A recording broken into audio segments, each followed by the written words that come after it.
Lord Buddha.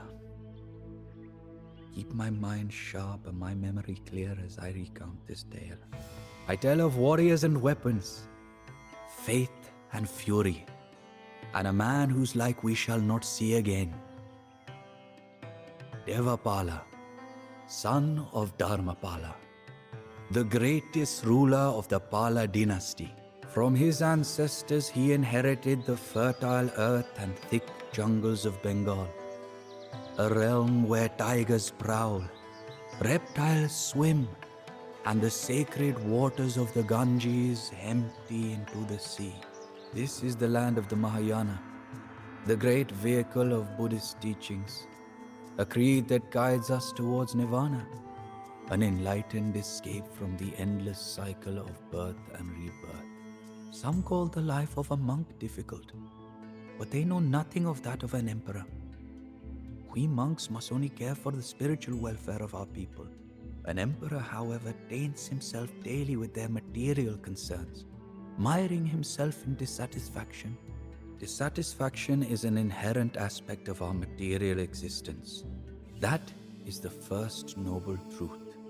Devapala's aspiration in life was selfless: to become a bodhisattva, an enlightened being who forestalls nirvana in order to hold the door open for others rather than locking it behind him.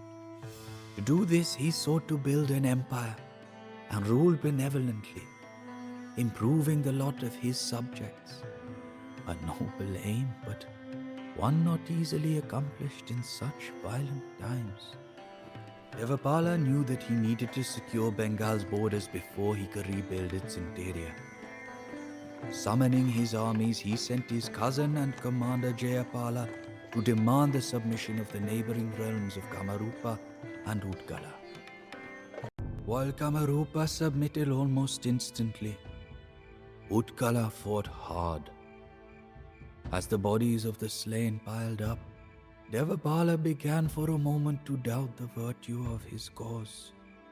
Yet as the months passed and the wounds of the realm healed, these doubts slowly vanished. His heart bloomed as he observed the prosperity of his land and the contentment of his people. We are what we think, and what we think we become. Our thoughts shape the world, said the Buddha. Devapala's shaping of the world had only just begun. An idea developed and acted on is better than an idea that merely exists as an idea, said the Buddha. Devapala's successes in Kamarupa and Utkala filled him with increasingly ambitious ideas. The first he acted on was his desire to control the sacred city of Kanauj, a place that rulers and empires had coveted for centuries. To hold its central temple would be the ultimate stamp of legitimacy. Desire is the source of dissatisfaction and is inextricable from it. That is the second noble truth. Devapala was not alone in his ambition, however. Two other great powers, the Pratiharas of the west and the Rashtrakutas of the south, rivals of the palace for generations, also lay claim to the glorious city. Formidable figures led the enemy armies. The young Pratihara king Mihira Bhoja had just subdued his neighbors and bolstered his cavalry with a new breed of horses, the swiftest to be found in all of India. Amogvasha, pride of the Rashtrakutas, oozed confidence after crushing a series of rebellions with a deadly force of infantry and elephants. All family friends indeed, as Utkala had so eloquently put it. Endurance is among the most arduous disciplines, but the final victory makes its way to the one who endures the most, said the Buddha. So it was with the Palas, who often won battles not with tactics, but with an uncanny ability to outlast their rivals. Devapala's orders were clear. Kanauj was not to be damaged. The man who would be a bodhisattva would not see this holy site defiled by the evils of war. Battles raged outside of the city for days, until the Pratihara and Rashtrakuta armies finally sounded the signal to retreat. Following his victory, Devapala invited into his entourage a Brahmin, the priest who had first welcomed him into Kanauj. That man was I, humble Viradeva, who would soon grow closer to the emperor than anyone. To destroy what is around us is to destroy ourselves. To cheat another is to cheat ourselves, said the Buddha. The Hunas, predatory horse lords of the northern plains, were a living mockery of these words. Long had they lain dormant, drunk on wealth and decadence, but the chilling memories of their wretched work, of pillaged cities and plundered crops, of burnt monasteries and butchered monks, were as vivid in our minds as the sheen of the morning sun on the snowy crowns of distant mountains. Equally dreadful were the rumors that these Hunas, who watched with glee as their neighbors whittled each other down, had begun to stir once more. The Pratiharas and Rashtrakutas may have been long-time enemies of Devapala's family, but unchecked, the Hunas posed an even greater threat. Renunciation of desire will bring an end to one's dissatisfaction. That is the third noble truth. So Devapala renounced his struggle with his forefathers' rivals and marched his forces north into the demon's lair to crush the foul Hunas forever. Evil must exist so that good can prove its purity, said the Buddha.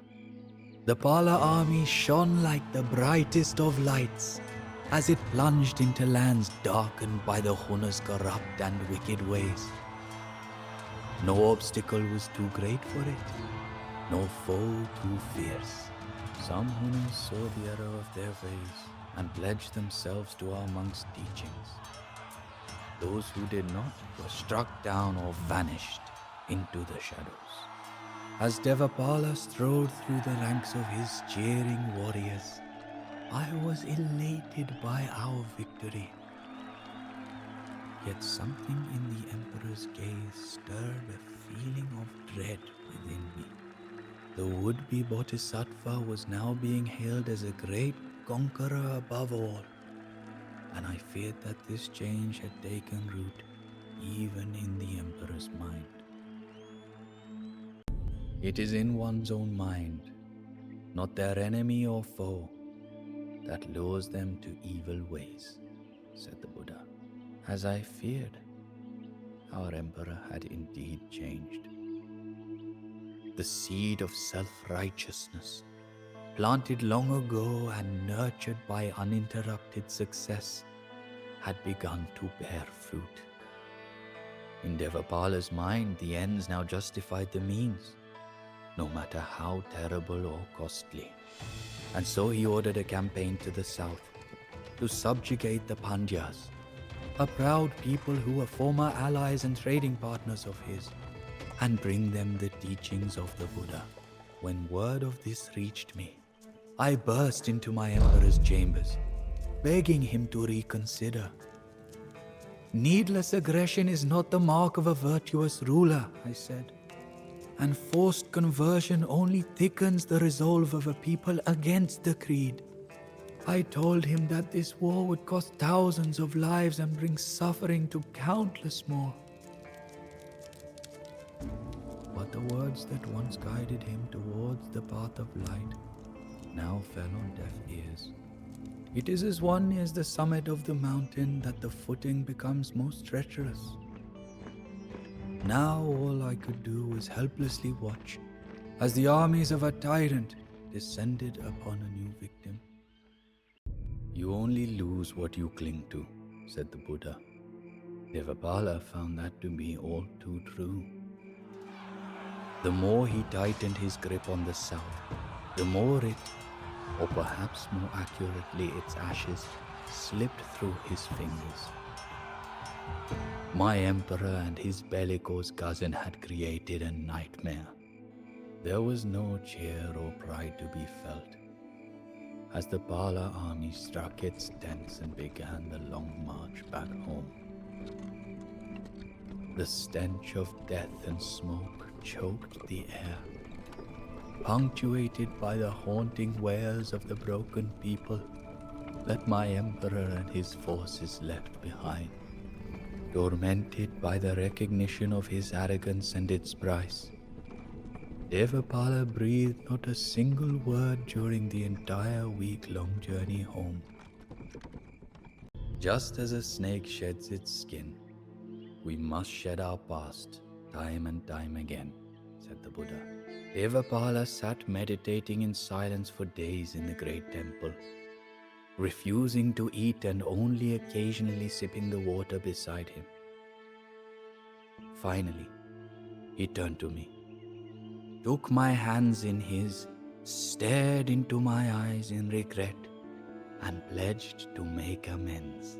Dwell not on the past, nor dream of the future. Focus your mind fully on the present moment, I told him, repeating the words of the Buddha. The Noble Eightfold Path is the way by which one can renounce desire, end dissatisfaction, and attain enlightenment. That is the fourth noble truth.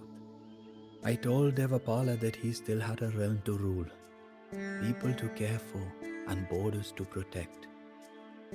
That the fate of an entire empire rested on his weary, half-starved shoulders.